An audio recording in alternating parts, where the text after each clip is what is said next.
Kylian Mbappé veut se muer en nouveau meneur de jeu créatif du PSG. Salut à tous les gars, c'est Azial. Aujourd'hui on se retrouve pour une nouvelle vidéo un petit peu actu. Et on va parler un peu du PSG, on va parler encore une fois un petit peu de monsieur Kylian Mbappé qui on va dire depuis oui cette gifle infligée face à Newcastle fait parler de lui très souvent en mal par toutes les infos qui sont sorties récemment et en plus sa prestation assez catastrophique. Aujourd'hui dans cette vidéo on va voir les actus qui sont sortis comme quoi Kylian Mbappé se sentirait obligé tellement le PSG n'y arrive pas de se muer en meneur de jeu créatif parce qu'apparemment les ballons ne lui viennent pas assez vite à sa majesté. On va en parler, vous allez voir que j'ai pas mal de choses à dire. On va aussi parler un petit peu de Luis Enrique par rapport à sa composition, il a fait quelques petites déclarations. On y reviendra et en fin de vidéo, 2-3 petites actus PSG et notamment peut-être bientôt le retour de Marco Asensio, on espère. Bref, avant qu'on rentre dans le vif du sujet de la vidéo, n'hésitez pas à liker, commenter, partager, vous abonner, ça ferait extrêmement plaisir, la cloche, tout ça. En ce moment, on se développe pas mal, donc je vous en remercie et puis passons directement à la vidéo, tout simplement. Kylian Mbappé, encore lui, ressent de plus en plus le besoin de se muer en meneur de jeu créatif. On enchaîne parce qu'après il y a un peu plus de détails.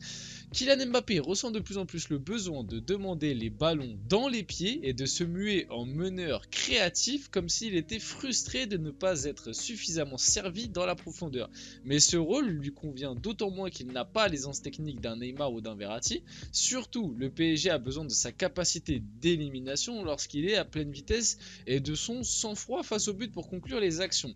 Moins de ses qualités plus relatives à la dernière passe. Bon, je vais parler un petit peu de ça, ça fait un moment qu'on le voit, et qu'on le voit pas que au PSG, ce Mbappé playmaker, ça est en train de revenir carrément, c'est en train de devenir un gag, hein, on va pas se mentir, le rôle d'Mbappé playmaker, c'est en train de devenir une blague, j'ai dit un blague je crois, je suis désolé, bref, c'est en train de devenir une blague au sein du monde footballistique là, que ce soit avec l'équipe de France sur le dernier rassemblement, j'en avais parlé lors de mon débrief France-Irlande, et là avec le PSG, depuis que Luis Enrique est parti vraiment sur un 4-4-2 avec 4 attaquants, pas avec Vitinha côté gauche, parce que depuis le début de saison, en réalité, le PSG joue en 4-4-2, mais côté gauche, c'était Vitinha qui, par son rôle de base de milieu de terrain, des fois n'hésitez pas à dézonner au milieu, revenir côté gauche, il a cette aisance technique un petit peu plus de milieu, et il n'a pas tout de suite ce côté attaquant qu'a peut-être un Randal Kolo Muani, un Barcola ou un Mbappé. Donc voilà, c'était quand même assez différent dans l'animation. Au début de saison, tu avais aussi un Asensio qui ne fait pas la même chose en pointe qu'un Gonzalo Ramos ou qu'un Randal Kolo Muani. Donc finalement, le PSG a toujours joué en 4-4-2, mais l'animation via les joueurs positionnés sur le terrain était très différente. Le cas Mbappé, depuis un certain temps, et ça me rend fou, je ne sais pas pourquoi, il veut faire absolument le playmaker. Je ne vais pas répéter ce que tout le monde dit, même si je suis tout à fait d'accord avec tout ce qui se dit.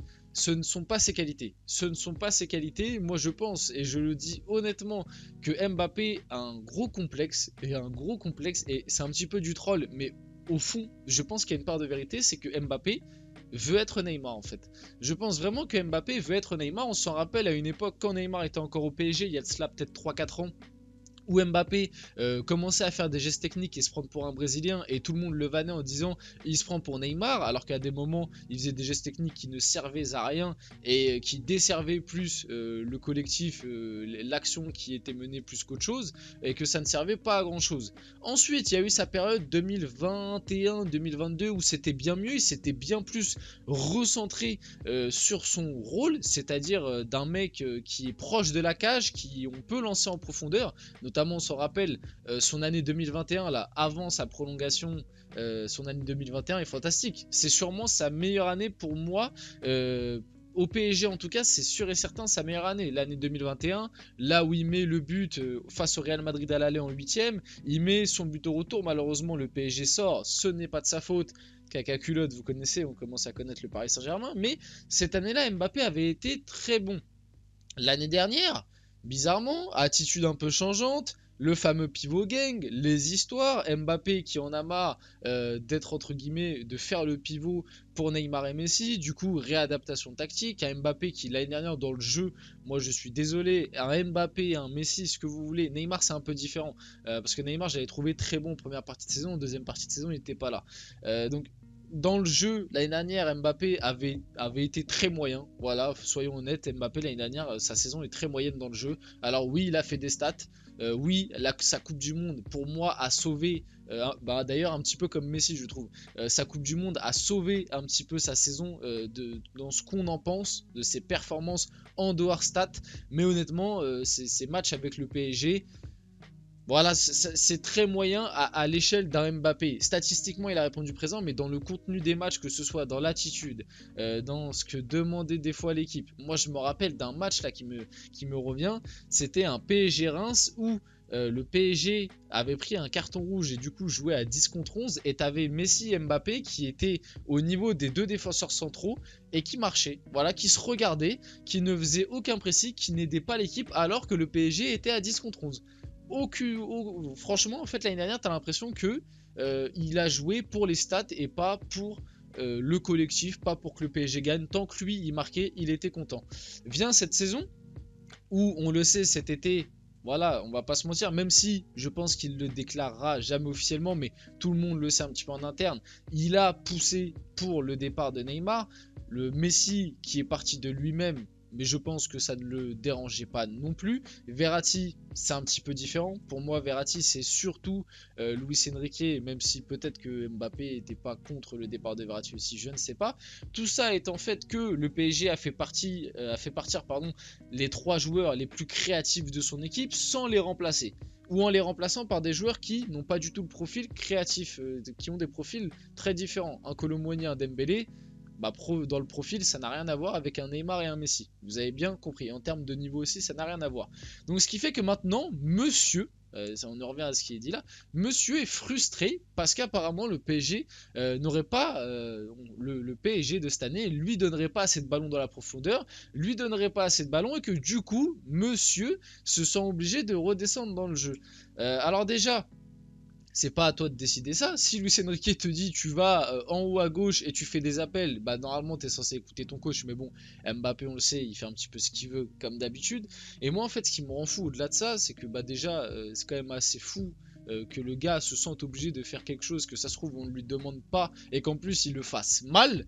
Mbappé à chaque fois qu'il redescend dans le jeu c'est une catastrophe sans nom, reste là où s'il te plaît, arrête de venir redescendre au milieu de terrain parce que c'est une catastrophe, ça correspond pas du tout avec ses caractéristiques. Et puis surtout, pour finir un peu là sur Mbappé, quand est-ce que on va avoir une saison entière de Kylian Mbappé sans extra sportif, sans problème? Franchement, depuis 2019, est-ce qu'on a eu une saison entière de Kylian Mbappé sans avoir des soucis en dehors du terrain ou même sur le terrain? Que ce soit en termes d'attitude, que ce soit en termes de composition, que ce soit en termes d'effectifs, que ce soit en termes de contrat, le gars, il est jamais content. Là, encore une fois, cette saison, voilà, le gars, ouais, l'équipe n'est pas assez bonne, je reçois pas assez de ballons, donc je vais, comme moi je suis meilleur par rapport aux autres, je vais redescendre au milieu du terrain pour faire le meneur de jeu créatif parce qu'on en a besoin. Voilà, encore une fois, donc problème. Le gars, dans 6 mois, il est enfin dans un peu plus de 6 mois, il est en fin de contrat. On sait toujours pas s'il va prolonger. Les infos, j'ai l'impression, ne sortent plus là-dessus. Ça se trouve, il va nous la mettre à l'envers. L'année dernière, le pivot gang, le dispositif qui ne lui convenait pas, l'effectif qui ne lui convenait pas. Du coup, cette année, l'effectif ne lui convient pas non plus. Comme monsieur se sent obligé de revenir au milieu de terrain pour faire le meneur de jeu créatif. Et en fait, depuis 2019, c'est tous les ans pareil. Tous les ans, il y a quelque chose qui va pas. Il faut que monsieur vienne taper son caca nerveux. Et on n'en peut plus. C'est pour ça que moi, j'étais de la team. Même si au final, je suis content s'il reste et s'il prolonge. Parce que ça reste un joueur exceptionnel. On ne peut pas l'enlever. Mais moi, j'aurais été très content aussi que le PSG décide de tourner définitivement la page et le vendre cet été à 150-200 millions. Bon, le cas Mbappé est clos. Voilà, n'hésitez pas, vous, dans les commentaires, à me dire un peu ce que vous pensez de tout ça. Je pense avoir été assez long, quasiment 10 minutes, rien que sur ça. Je pense avoir plutôt parlé. Luis Enrique n'a pas compris les critiques concernant son système avec 4 joueurs offensifs face à Newcastle. Dans son esprit, il a toujours joué de cette façon depuis le début de la saison, explique une source proche du club. S'il devait rejouer le match, Luis Enrique le ferait probablement de la même manière. C'est ce que je vous expliquais en plus un petit peu en début de vidéo. Je me suis un petit peu auto-spoilé. Le PSG de Luis Enrique a toujours évolué en 4-4-2. C'est juste que au début de saison, les joueurs, les types de profils de joueurs que tu alignais sur le terrain étaient très différents. En pointe, à côté d'un Mbappé, tu avais un Marco Asensio, donc c'est très différent par rapport à un Gonzalo Ramos ou un Kolo Muani.